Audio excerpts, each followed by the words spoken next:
Salut les amis, aujourd'hui je vais vous montrer qu'est-ce que c'est Bard de Google, donc le moteur, le concurrent de ChatGPT. Ça, je vais vous montrer comment vous connecter. C'est vraiment super simple et donc c'est soi-disant interdit aux Français. Si vous n'avez pas une petite astuce, ben, ça ne fonctionnera pas. Mais voilà, je vais tout vous montrer et on va faire quelques petits tests en vitesse. Alors pour se connecter, c'est tout simple, il faut utiliser juste un VPN et se connecter aux États-Unis. Donc vous gardez votre compte Google, parce qu'il faut se connecter avec Google, mais c'est tout. Vous utilisez NordVPN, ProtonVPN, n'importe lequel, il y a plein d'autres gratuits. Il suffit juste d'avoir un VPN vers les États-Unis. Un VPN Virtual Private Network. Donc, on choisit le serveur qu'on veut et on se connecte aux États-Unis. Et là, on a accès à BART. C'est tout simple. On n'a pas besoin de créer un compte aux États-Unis pour se reconnecter. Non, vous vous connectez avec votre compte Gmail actuel. Ça, c'est vraiment super simple. Je pensais que Google avait fait une protection. Bon, non, ils l'ont pas fait.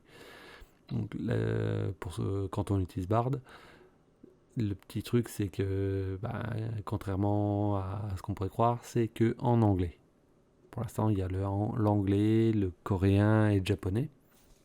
Donc, encore une fois, Bard, c'est un concurrent de ChatGPT. C'est un chatbot. Et c'est le modèle Lambda. Donc c'est leur modèle à Google. L'autre avantage, c'est qu'il va directement sur Internet récupérer les données. Donc on lui donne un site, il est capable d'aller par exemple faire un résumé d'une page, aller chercher des informations en temps réel. Là, ça c'est un super avantage. Là, on va commencer à l'utiliser pour s'amuser.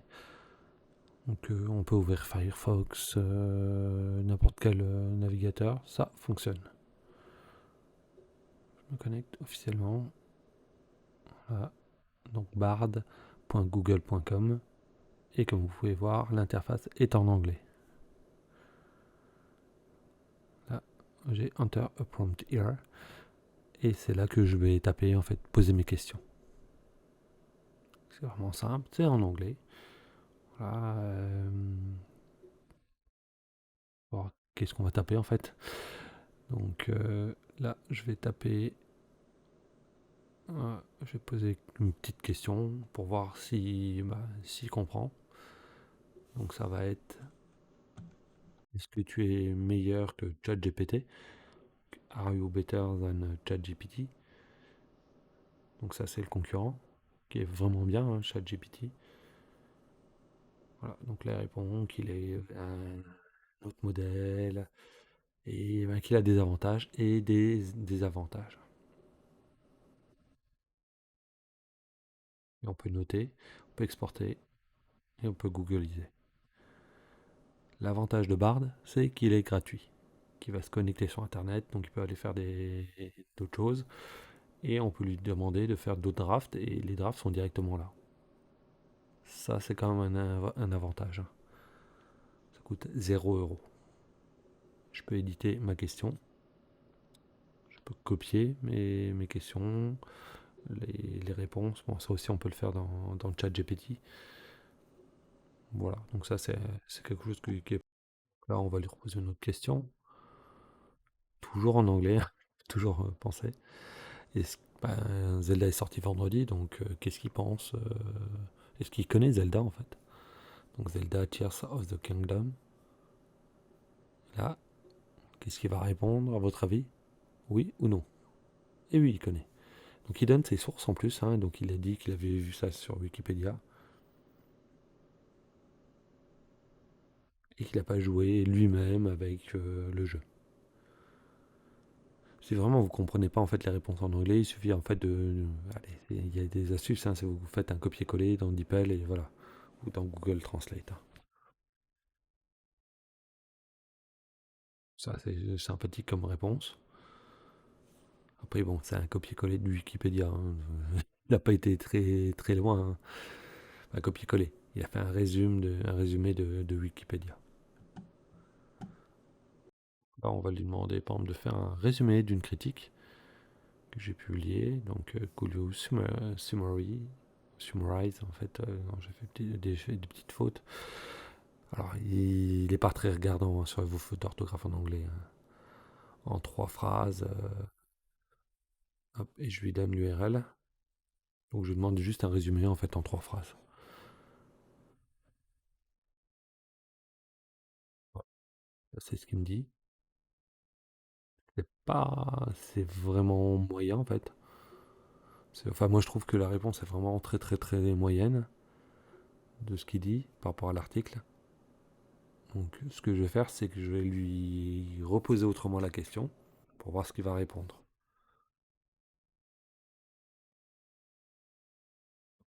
Et what the score? Je l'ai juste demandé en fait le score, enfin la note qui a été donnée à la critique. Comme ça, en fait, ça montre en fait est-ce qu'il va vraiment aller sur le site. On réfléchit quelques secondes et voilà. Après, il dit bien que c'est sur le site Paradoxe Temporel et là, il parle un peu mieux. Enfin, moi, je trouve que là, il donne plus d'explications. Là, je trouve ça vraiment plus sympathique. Et comme j'ai demandé trois phrases, donc il a fait trois bullet points. Là, c'est du live, hein, encore une fois. Donc là, je vais lui demander, par exemple, quels sont les meilleurs films à voir au cinéma cette semaine. On va voir ce qu'il va nous dire. Et là, non. Alors là, si on regarde les dates, il me donne des films de l'année dernière. Doctor Strange, Bad Guys, Black Phone. Ouais, je veux bien, mais non, c'est pas les bonnes réponses du tout que j'attendais. Mais 2022, super. Non. Alors là, il n'est pas à jour du tout, du tout, du tout, du tout, du tout.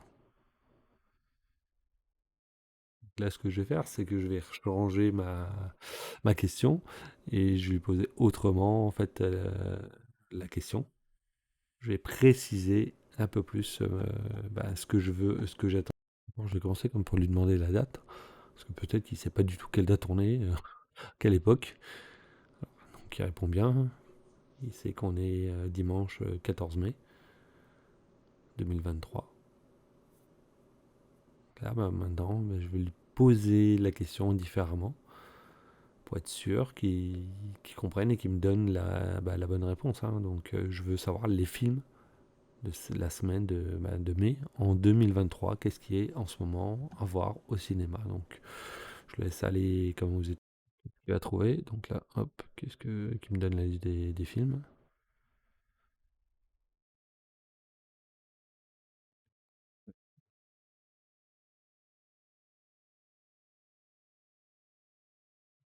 Il dit qu'il s'excuse et il me donne des vrais films. Donc, les Gardiens de la Galaxie, Les Chevaliers du Zodiaque, les nouveaux Fast and Furious. Voilà. Donc là, il est vraiment plus logique. Il m'a bien répondu à ma question. Heureusement.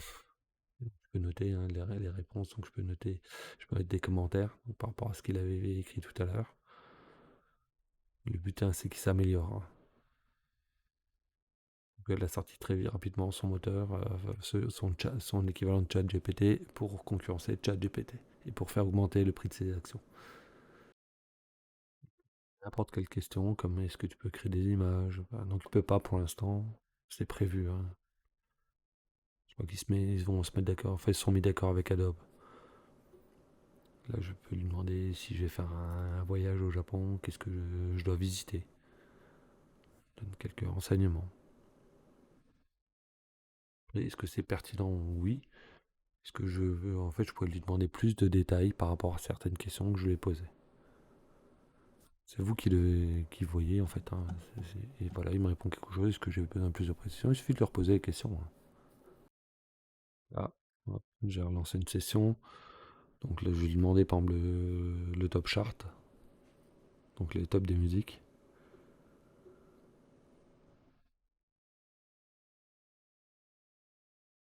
Quelques secondes, toujours. Donc là, il va parcourir sa base de données. Et voilà. Et là, il se trompe pas. Donc là, c'est le 13. Au 13 mai, c'était ça. C'est une bonne nouvelle. Et des fois, il n'est pas si neuneux que ça, hein. Il arrive à connaître la date tout seul. Voilà, je vais lui demander s'il peut améliorer mon texte, hein. Je vais taper un peu nimp, hein. Le but, c'est de vous montrer comme quoi on peut à peu près tout faire avec Bard. Avec 100 mots, on peut. Je vais lui taper le petit texte. Par exemple, mon chat est en train de jouer. C'est nimp, hein. Avec un ballon. Ouais, pas plus. Un tigre hop, est en train d'arriver. Ah, et je valide. Tac. Je lui dis de continuer l'histoire aussi. Donc là maintenant je peux valider ce qu'il va répondre. Toutoulou, mystère, mystère. Voilà. Donc il donne un nom, Mittens est en train de jouer au ballon dans la forêt, voilà. Quand soudainement, bah, il entend du bruit, il se retourne, et il a peur. C'est sympathique, hein. Ah, moi je trouve que c'est sympa. Après, bon, c'est à vous de voir, hein. Vous pouvez écrire votre livre comme ça, sans vous fatiguer, et vendre une histoire, alors que bah, c'est pas vous qui l'avez fait créer. C'est voilà. On peut aussi lui demander de programmer. Donc là, je vais lui demander par exemple de faire un jeu du style Pong. Donc, je lui donne le langage de programmation et il va me sortir en principe du code que j'aurais pu qu'à recopier ben, dans un éditeur. Ding, ding. Voilà. Ça, c'est un exemple, hein.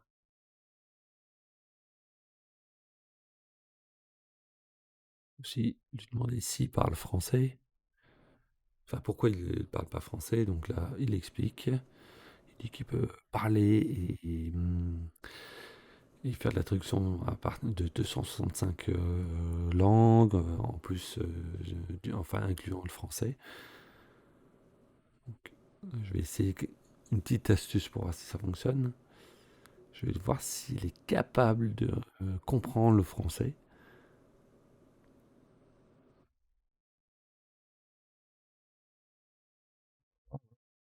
Théoriquement, il n'est pas censé le faire, pour l'instant. Comme j'avais dit tout à l'heure, il est capable de comprendre l'anglais, le japonais et le coréen.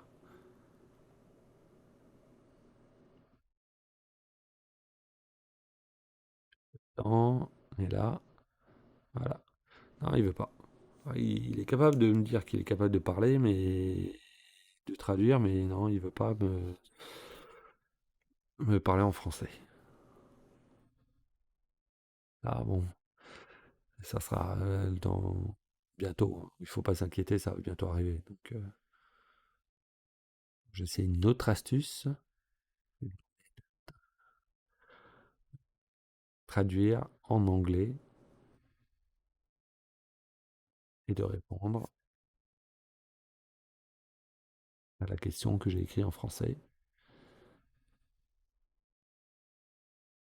Toudoum. Et non, il ne veut pas. Bon, tant pis.